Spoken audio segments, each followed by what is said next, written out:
श्री कृष्ण जी कहते हैं समय कभी नहीं रुकता। आज यदि बुरा चल रहा है तो कल अवश्य अच्छा आएगा। आप केवल निस्वार्थ भाव से कर्म कीजिए और वही आपके हाथ में है।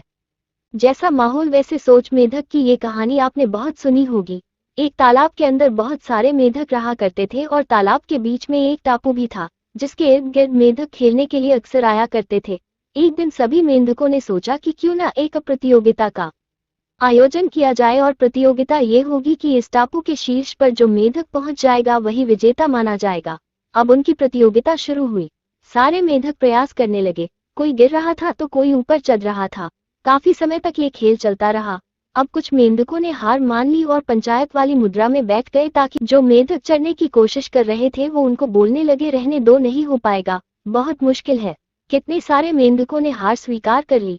इस तरह की नकारात्मक बातें मेढक बोल रहे थे, मगर इन सबके बीच एक मेढक था जो अपनी धुन में चढ़ रहा था और बार बार गिर रहा था, लेकिन वो कोशिश पूरी कर रहा था और पंचायती मेढक उसको भी ज्ञान दे रहे थे।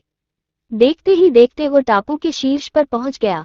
सारे मेढक अचंभित थे। जब वो नीचे आया तो सभी मेढक उससे पूछने लगे कि तुमने ये सब कैसे किया।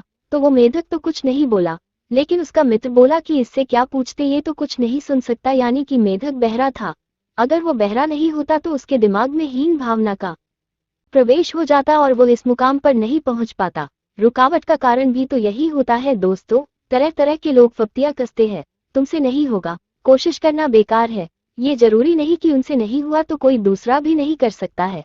यकीनन कर सकता है, लेकिन सिर्फ जरूरत होती है तो बस उस मेढक जैसे बहरे होने की, ताकि ज्ञानी लोगों को नजरअंदाज किया जा सके।